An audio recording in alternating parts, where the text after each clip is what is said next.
Welcome back to free विद्या पाओ। दोस्तों, आज के इस वीडियो में हम 26, 27, 28 जनवरी के करंट अफेयर्स के क्वेश्चन डिस्कस करेंगे। और दोस्तों, ये करंट अफेयर्स के क्वेश्चन भारत के सभी कॉम्पिटिटिव एग्जाम्स के लिए बहुत ही इंपॉर्टेंट है। अगर दोस्तों आपको इस वीडियो का पीडीएफ चाहिए होगा तो आप हमारे टेलीग्राम चैनल को ज्वाइन कर लीजिए। टेलीग्राम चैनल की लिंक आपको इस वीडियो की डिस्क्रिप्शन में मिल जाएगी। तो दोस्तों, ज़्यादा बकवास ना करते हुए चलिए आज का वीडियो शुरू करते हैं।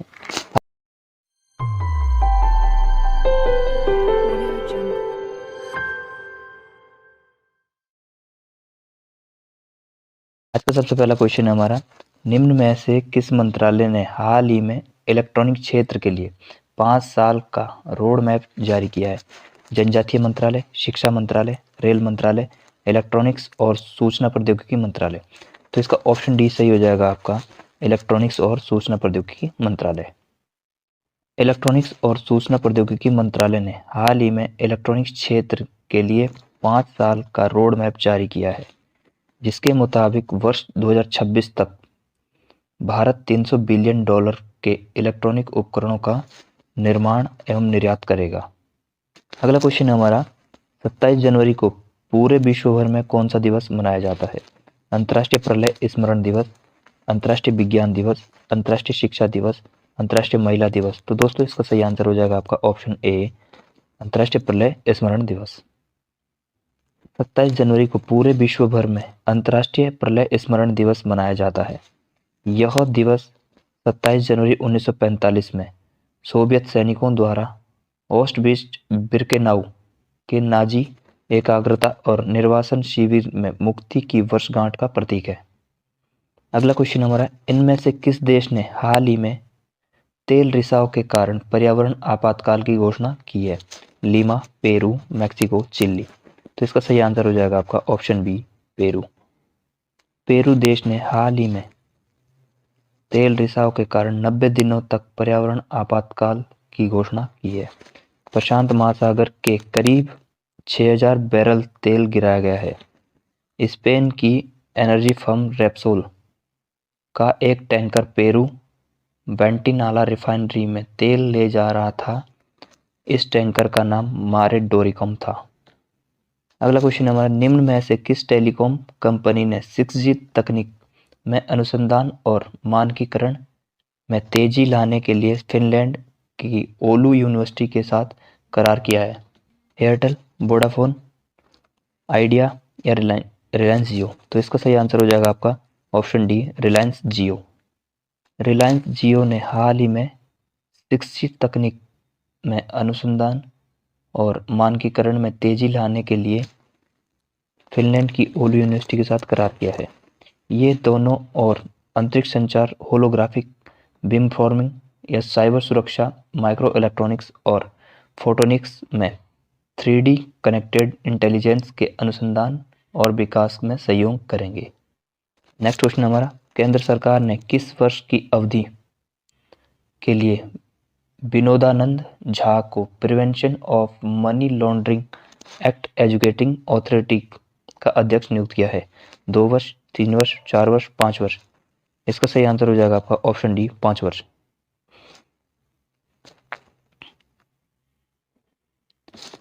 केंद्र सरकार ने हाल ही में 5 वर्ष की अवधि के लिए विनोदानंद झा को prevention of money laundering act educating authority का अध्यक्ष नियुक्त किया है। विनोदानंद झा वर्ष 1983 के सेवानिवृत्त IRS अधिकारी हैं। इससे पहले पुणे में प्रधान मुख्य आयकर आयुक्त के रूप में कार्यरत थे। अगला क्वेश्चन हमारा, plant based meat company Good Dot ने हाल ही में किस खिलाड़ी को अपना ब्रांड एम्बेसडर बनाया है? रोहित शर्मा, विराट कोहली, नीरज चोपड़ा या PV सिंधु। तो इसका सही आंसर हो जाएगा आपका option C, Neeraj Chopra. Plant based meat company Good Dot ने हाल ही में नीरज चोपड़ा को अपना ब्रांड एम्बेसडर बनाया है। कंपनी नीरज चोपड़ा की मदद से प्लांट आधारित मीट की नई श्रेणी के बारे में जागरूकता पैदा करना चाहती है। यह कंपनी मटन, चिकन और अंडे के विकल्प प्रदान करती है और अब तक एक डायरेक्ट टू कंज्यूमर प्लेयर है। नेक्स्ट क्वेश्चन हमारा, निम्नलिखित में से किस सरकार बोर्ड ने हाल ही में स्पाइस एक्सचेंज पोर्टल लॉन्च किया है? भारतीय मसाला board, coffee board of India, agriculture board of India, tea board of India. तो इसका सही आंसर हो जाएगा आपका ऑप्शन ए, भारतीय मसाला बोर्ड। भारतीय मसाला बोर्ड ने हाल ही में स्पाइस एक्सचेंज पोर्टल लॉन्च किया है, जो विश्व भर में भारतीय मसाला निर्यातकों और खरीदारों के बीच एक मिलन स्थल के रूप में कार्य करेगा। इस प्लेटफॉर्म को केंद्रीय वाणिज्य और उद्योग मंत्रालय द्वारा लॉन्च किया गया है। अगला क्वेश्चन हमारा, विश्व बैंक ने हाल ही में किस राज्य सरकार के लिए 1000 करोड़ रुपए के कर्ज की मंजूरी दी है? केरल सरकार, गुजरात सरकार, महाराष्ट्र सरकार, पश्चिम बंगाल सरकार। तो इसका सही आंसर हो जाएगा आपका पश्चिम बंगाल सरकार। पश्चिम बंगाल सरकार के लिए विश्व बैंक ने हाल ही में 1000 करोड़ रुपए के कर्ज की मंजूरी की है, जिसमें से 400 करोड़ रुपए राज्य सरकार द्वारा चलाए जा रहे कार्यक्रम को लागू करने में किया जाएगा। इस ऋण से कमजोर और गरीब समूहों को मदद की जाएगी। साथ ही डिजिटल भुगतान और वित्तीय समावेशन को बढ़ावा देने के लिए राशि का इस्तेमाल किया जाएगा।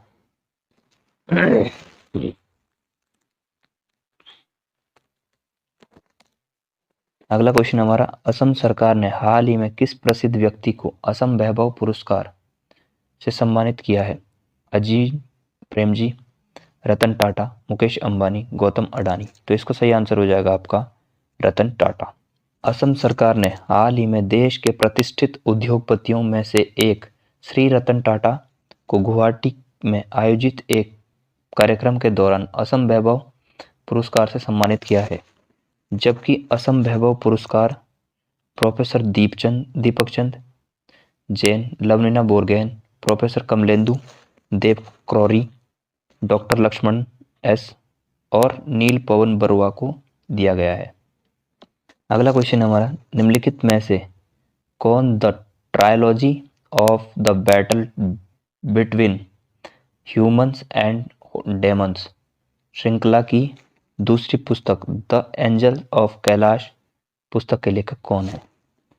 शुवीरा प्रसाद, रमेश चैतन्य, रचना बिष्ट रावत, अर्णव सिन्हा। तो इसका सही आंसर हो जाएगा option A, शुवीरा Prasad.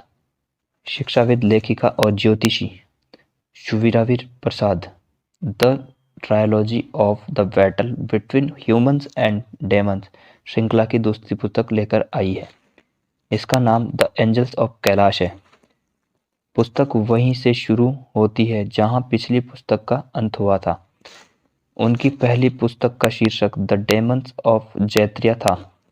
The Kumbh conspiracy इसलिए त्रयी का अंतरिम पुस्तक होगी। अगला क्वेश्चन हमारा, निम्नलिखित में से किसने 24 जनवरी 2022 को केंद्र सरकार की स्वास्थ्य योजनाओं CGHS से जुड़े 40 लाख लोगों को लाभान्वित करने के लिए मोबाइल ऐप माई CGHS लॉन्च किया है? अमित शाह, हरदीप सिंह, अनुराग सिंह ठाकुर, डॉक्टर मनसुख मंडाविया। तो इसका सही आंसर हो जाएगा आपका option D, doctor Mansukh Mandaviya. केंद्रीय स्वास्थ्य और परिवार कल्याण मंत्री डॉक्टर मनसुख मंडाविया ने 24 जनवरी 2022 को डिजिटल रूप से संशोधित CGHS और मोबाइल ऐप माई CGHS लॉन्च किए हैं। इससे CGHS से जुड़े 40 लाख लोगों को काफ़ी फायदा होगा। केंद्र सरकार स्वास्थ्य योजना CGHS सरकार के कर्मचारियों, पेंशन भोगियों और कुछ अन्य श्रेणियों के लाभार्थियों के लिए नोडल स्वास्थ्य सेवा प्रदान करता है। अगला क्वेश्चन हमारा, Indian premier league RPSG group स्वामित्व वाली लखनऊ फ्रेंचाइजी को क्या कहा जाएगा? The Nawab of Lucknow, Lucknow legends, Lucknow super giants, Lucknow टर्कर्स। तो इसका सही आंसर हो जाएगा आपका option C, Lucknow super giants. Indian premier league की लखनऊ फ्रेंचाइजी का लखनऊ सुपर जॉइंट्स कहा जाएगा। RPSG ग्रुप के स्वामित्व वाली लखनऊ की आधिकारिक IPL टीम ने जनता की राय लेने का फैसला किया है और नाम 24 जनवरी 2022 को मालिक संजीव गोयनका द्वारा साझा किया गया था। KL राहुल आगामी IPL लखनऊ फ्रेंचाइजी की कम संभालेंगे। 2022 से आईपीएल में लखनऊ और अहमदाबाद दोनों नई टीमें होंगी। अगला क्वेश्चन हमारा, हर साल 25 जनवरी को मनाए जाने वाले अंतर्राष्ट्रीय पर्यटन दिवस 2022 की विषय वस्तु क्या थी। मतलब दोस्तों ये पूछ रहा है कि 2022 की थीम क्या थी। इनक्रेडिबल स्टेट ऑफ इंडिया, देखो अपना देश, tourism for inclusive growth, rural and community centric tourism. तो इसका सही आंसर हो जाएगा आपका option D, rural and community centric tourism. राष्ट्रीय पर्यटन दिवस हर साल 25 जनवरी को मनाया जाता है। यह पर्यटन के महत्व और इसके सामाजिक, वित्तीय और सांस्कृतिक मूल्य के बारे में वैश्विक समुदाय के बीच जागरूकता पैदा करने के लिए मनाया जाता है। पर्यटन और संचार मंत्रालय के तहत 1958 में विशेष रूप से पर्यटन से संबंधित एक विभाग की स्थापना की गई थी। राष्ट्रीय पर्यटन दिवस 2022 की विषय वस्तु rural and community centric tourism है। अगला क्वेश्चन हमारा, भारत के चुनाव आयोग ईसी की स्थापना दिवस को चिन्हित करने के लिए किस दिन को राष्ट्रीय मतदाता दिवस के रूप में मनाया जाता है। 15 दिसंबर, 20 अक्टूबर, 25 जनवरी या 5 अक्टूबर। तो इसका सही आंसर हो जाएगा आपका 25 जनवरी। 25 जनवरी को भारत के चुनाव आयोग ईसी के स्थापना दिवस को चिन्हित करने के लिए भारत में अपना राष्ट्रीय मतदाता दिवस मनाया जाता है। यह दिन मतदाता अधिकारों के कर्तव्यों के बारे में भारत के नागरिकों के बीच जागरूकता बढ़ाने के लिए समर्पित है। चुनाव आयोग का गठन 1950 में हुआ था, लेकिन 2011 में पहली बार राष्ट्रीय मतदाता दिवस मनाया गया था। 2022 की विषय वस्तु क्या है दोस्तों? 2022 की दोस्तों राष्ट्रीय चुनाव आयोग की दोस्तों वो क्या है? Theme making election inclusive, accessible and participative है दोस्तों। अगला क्वेश्चन हमारा, डिजिटल यूनिवर्सिटी केरल निम्नलिखित में से किसके साथ मिलकर भारत का पहला ग्राफीन R&D आयुष्मान केंद्र स्थापित करेगा। सी-मेट त्रिचूर, बाबा परमाणु अनुसंधान केंद्र, DRDO, IIT मद्रास। तो इसका सही आंसर हो जाएगा आपका option A, C MET Trichur. Digital university Kerala electronics प्रौद्योगिकी के लिए सामग्री केंद्र सी-मेट त्रिचूर के साथ मिलकर ग्राफीन के लिए इंडिया इनोवेशन सेंटर की स्थापना करेगा। यह केरल में देश का पहला ग्राफीन R&D आयुष्मान केंद्र होगा। भारत सरकार के इलेक्ट्रॉनिकी और सूचना प्रौद्योगिकी मंत्रालय ने 86.41 करोड़ रुपए की परियोजना को शुरू करने की मंजूरी दे दी है। अगला क्वेश्चन हमारा जनवरी 2022 में निम्नलिखित में से किसने foundation for innovation and technology transfer के साथ समझौता ज्ञापन करने का हस्ताक्षर किए हैं। मिंत्रा, फ्लिपकार्ट, अमेजॉन या स्नैपडील। तो इसका सही आंसर हो जाएगा आपका ऑप्शन बी, फ्लिपकार्ट। वॉलमार्ट के स्वामित्व वाली फ्लिपकार्ट ने foundation for innovation and technology transfer के लिए एक साथ समझौता ज्ञापन पर हस्ताक्षर किए हैं। यह सामाजिक वाणिज्य पुनर्विक्रेताओं को उत्पाद अनुशंसा और उपभोक्ता उत्पाद अन्वेषण यात्रा के क्षेत्र में सहयोग करेगा। Foundation for innovation and technology transfer FITT भारतीय प्रौद्योगिकी संस्थान दिल्ली IITD का एक हिस्सा है। अगला क्वेश्चन हमारा, जनवरी 2022 में दिल्ली में स्थित PMLA धन शोधन निवारण अधिनियम निर्णायक प्राधिकरण के अध्यक्ष के रूप में किसे नियुक्त किया गया है। अश्विनी कुमार, अंतररामन झा, विनोदानंद झा या भास्करन के। तो इसका सही आंसर हो जाएगा आपका option D, Vinodanand Jha. 1983 batch के सेवानिवृत्त IRS अधिकारी विनोदानंद झा को दिल्ली में स्थित PMLA धन शोधन निवारण अधिनियम निर्णायक प्राधिकरण के अध्यक्ष के रूप में नियुक्त किया गया है। वह सितंबर 2018 से प्राधिकरण में सदस्य वित्त और लेखा के रूप में कार्यरत थे। पुणे में प्रधान मुख्य आयकर आयुक्त के रूप में सेवानिवृत्त होने के बाद उन्हें इस पद पर नियुक्त किया गया था। अगला क्वेश्चन हमारा, गणतंत्र दिवस 2022 के अवसर पर कुल कितने पुलिस कर्मियों को वीरता के लिए पुलिस पदक सहित राष्ट्रीय पदक सम्मानित किया गया है? 633, 735, 833 या 339। तो इसका सही आंसर हो जाएगा आपका ऑप्शन डी, 939। गणतंत्र दिवस 2022 के शुभ अवसर पर कुल 939 पुलिसकर्मियों को वीरता के लिए पुलिस पदक सहित पदकों से सम्मानित किया गया है। जम्मू कश्मीर के पुलिसकर्मियों को शौर्य के लिए 115 पुलिस पदकों में शामिल किया गया है, जो 2022 के लिए किसी पुलिस बल के लिए सबसे अधिक संख्या है। इसके बाद सीआरपीएफ को 30 और छत्तीसगढ़ को 10 और उड़ीसा पुलिस को 9 और महाराष्ट्र पुलिस को 7 पदक दिए गए हैं। अगला क्वेश्चन हमारा, गणतंत्र दिवस 2022 के अवसर पर कितने कर्मियों को राष्ट्रपति और अग्निशमन सेवा पदक से सम्मानित किया गया है? 22, 32, 42 या 52। तो इसका सही आंसर हो जाएगा आपका ऑप्शन सी, 42। गणतंत्र दिवस 2022 के अवसर पर 42 कर्मियों को राष्ट्रपति अग्निशमन सेवा पदक से सम्मानित किया गया। इसमें एक कर्मी को राष्ट्रपति अग्निशमन सेवा पदक और 2 कर्मियों को वीरता के लिए अग्निशमन सेवा पदक प्रदान किया गया। विशिष्ट सेवा के लिए 9 कर्मियों को राष्ट्रपति का अग्निशमन सेवा पदक और 30 कर्मियों को सराहनीय सेवा के लिए अग्निशमन सेवा पदक सम्मानित किया गया है। अगला क्वेश्चन हमारा, 25 जनवरी को किस राज्य का स्थापना दिवस मनाया जाता है? उत्तराखंड, हिमाचल प्रदेश, उत्तर प्रदेश या अरुणाचल प्रदेश। तो इसका सही आंसर हो जाएगा आपका हिमाचल प्रदेश। 25 जनवरी को हिमाचल प्रदेश के राज्य स्थापना दिवस के रूप में मनाया जाता है। हिमाचल प्रदेश को औपचारिक रूप से 1971 में एक राज्य के रूप से पूरी मान्यता दी गई थी।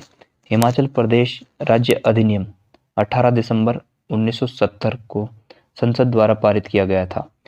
इसके बाद हिमाचल 25 जनवरी 1971 को नए राज्य के रूप में गठन किया गया। राज्य के पहले मुख्यमंत्री डॉक्टर यशवंत सिंह पंवार और के तहत हिमाचल प्रदेश में भारतीय संघ का 18वां राज्य बना है। अगला क्वेश्चन हमारा, जनवरी 2022 में निम्नलिखित में से कितने आज़ादी अमृत महोत्सव मनाने के लिए विशेष ट्रेन शुरू की है? Jaipur metro, Delhi metro, Hyderabad metro या लखनऊ मेट्रो। तो इसका सही आंसर हो जाएगा आपका Delhi metro. Delhi metro rail corporation ने 25 जनवरी 2022 को यमुना बैंक मेट्रो स्टेशन पर चल रहे आज़ादी अमृत महोत्सव AKAM के हिस्से में रूप में एक मेट्रो ट्रेन की हरी झंडी दिखाई है। यह आज़ादी का अमृत महोत्सव और स्मारक अवधि के दौरान सेवा में रहेगी। कोचों का इतिहास को दर्शाने वाली तस्वीरों और नारों के कोलाजों से सजाया जाएगा। अगला क्वेश्चन हमारा, जनवरी 2022 में मेटा ने दुनिया के सबसे तेज कृत्रिम बुद्धिमत्ता वाले सुपर कंप्यूटरों में से कौन सा पेश किया है? सनवे थाईहुड light, AI research super cluster RSC, जोवेल्स बूस्टर मॉड्यूल या HPC 5। तो इसका सही आंसर हो जाएगा आपका AI research super cluster RSC। Mark Zuckerberg की घोषणा अनुसार फेसबुक की मूल कंपनी मेटा वर्चुअल मेटावर्स बनाने की योजना के तहत दुनिया का सबसे तेज कृत्रिम बुद्धिमत्ता सुपर कंप्यूटर बना रही है। यह डाटा को प्रोसेस करने की क्षमता को बढ़ावा देगा।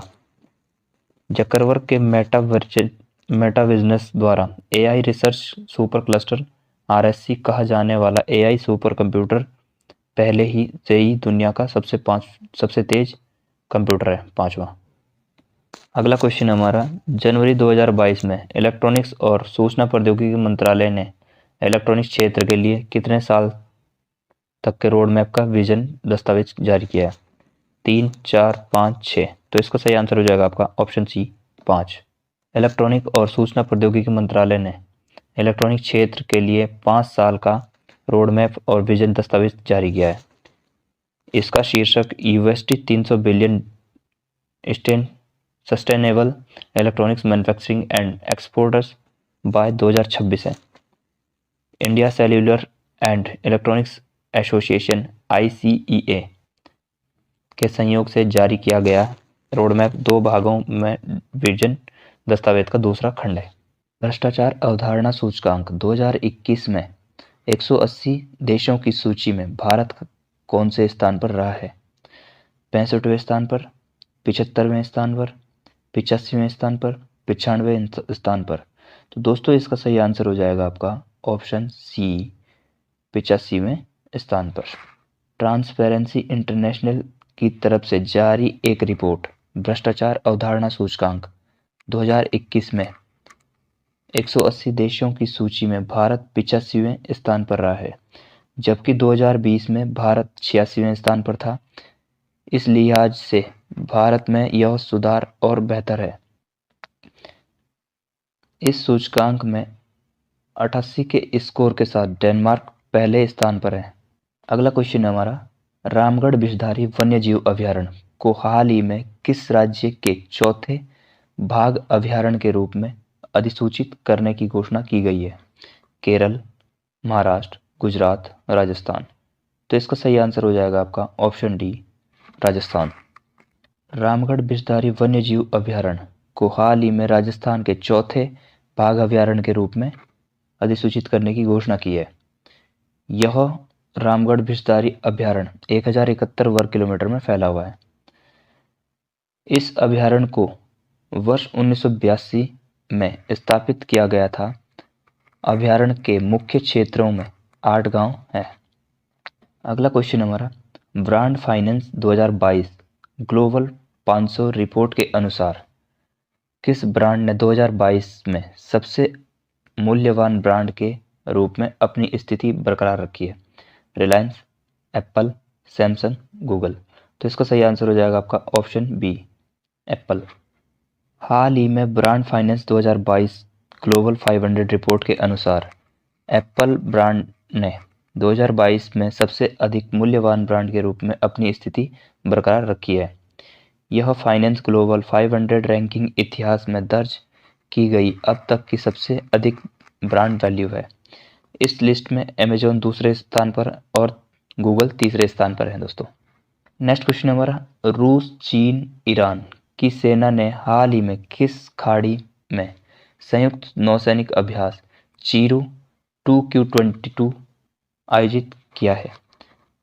बंगाल की खाड़ी, अरब सागर की खाड़ी, पनामा की खाड़ी, ओमान की खाड़ी। तो इसका सही आंसर हो जाएगा आपका ऑप्शन डी, ओमान की खाड़ी। रूस, चीन, ईरान की सेना ने हाल ही में ओमान की खाड़ी में संयुक्त नौसैनिक अभ्यास चीरू 2Q22 आयोजित किया है, जिसका उद्देश्य तीनों देशों की नौसेना के बीच व्यावहारिक सहयोग को गहरा करना है।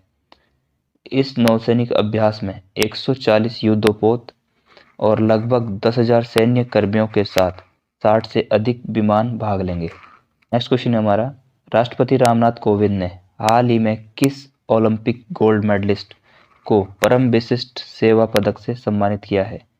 पीवी सिंधु, अभिनव बिंद्रा, नीरज चोपड़ा, मीराबाई चानू। तो इसका सही आंसर हो जाएगा आपका ऑप्शन सी, नीरज चोपड़ा। राष्ट्रपति रामनाथ कोविंद ने हाल ही में Olympic gold medallist Neeraj Chopra को परम विशिष्ट सेवा पदक से सम्मानित किया है। नीरज चोपड़ा भारतीय सेना में सूबेदार हैं। उन्होंने 2016 में नायब सूबेदार को सीधे प्रवेश के रूप में 4 राजपूताना राइफल में दाखिला लिया था। अगला क्वेश्चन हमारा, मराकर अरबिक दलिंते सिंघम और किस इंडियन मूवी को ऑस्कर 2022 के लिए शॉर्टलिस्ट किया गया है? सुराईपोत्रू, जय भीम, कर्ण, सेवंथ सेंस। इसका सही आंसर हो जाएगा आपका ऑप्शन बी, जय भीम। मराकर अरविंद दलिंते सिंघम और जय भीम इंडियन मूवी को ऑस्कर 2022 के लिए शॉर्टलिस्ट किया गया है। जय भीम, मदर इंडिया, सलाम बॉम्बे और लगान के बाद ऑस्कर के लिए नामांकित होने वाली चौथी भारतीय फिल्म है, जबकि मराकर को ग्लोबल कम्युनिटी ऑस्कर अवार्ड 2021 के लिए नामांकित किया गया है। अगला क्वेश्चन हमारा, 20वें ढाका अंतर्राष्ट्रीय फिल्म महोत्सव में भारत से PS विनोद राज निर्देशित किस फिल्म ने सर्वश्रेष्ठ फिल्म का अवार्ड जीता है? कुंजगल, 6, सेक्सी दुर्गा, अरक्की। तो इसका सही आंसर हो जाएगा आपका ऑप्शन ए, कुंजगल। 20वें ढाका अंतर्राष्ट्रीय फिल्मोत्सव में भारत के PS विनोद राज निर्देशित फिल्म कुंजगल से सर्वश्रेष्ठ फिल्म अवार्ड जीता है, जबकि जयसूर्या को रंजीत शंकर निर्देशित फिल्म सन्नी के लिए सर्वश्रेष्ठ अभिनेता का पुरस्कार मिला है। अगला क्वेश्चन है हमारा, 28 जनवरी को विश्व भर में कौन सा दिवस मनाया जाता है? डेटा गोपनीयता दिवस, विश्व शिक्षा दिवस, विश्व डाक दिवस, विश्व राजनीति दिवस। तो इसका ऑप्शन ये सही हो जाएगा आपका, डेटा गोपनीयता दिवस। 28 जनवरी को विश्व भर में डेटा गोपनीयता दिवस मनाया जाता है। इस दिवस को मनाने की शुरुआत 28 जनवरी 1981 से की गई थी, लेकिन साल 2006 में यूरोप के एक परिषद ने 26 अप्रैल 2006 को हर वर्ष डाटा संरक्षण दिवस मनाने का फैसला किया था, जिसे अब हर साल 28 जनवरी को ही मनाया जाता है। अगला क्वेश्चन और इस वीडियो का हमारा आखिरी क्वेश्चन है, निम्न में से किस देश ने हाल ही में 70,000 AK-203 क्लानशिव असॉल्ट राइफलें भारत सशस्त्र बलों को सौंप दी है? जापान, चीन, अमेरिका, रूस। तो इसका सही आंसर हो जाएगा आपका रूस। रूस ने हाल ही में सभी 70,000 AK-203 क्लानशिव असॉल्ट राइफल भारतीय सशस्त्र बलों को सौंप दी है, जिसमें से 6,70,000 राइफलों का ऑर्डर दिया था। इसके लिए भारत और क्लानशिनकोव के बीच अनुबंध पर हस्ताक्षर किए गए थे। इस अनुबंध की लागत 5,124 करोड़ रुपए है।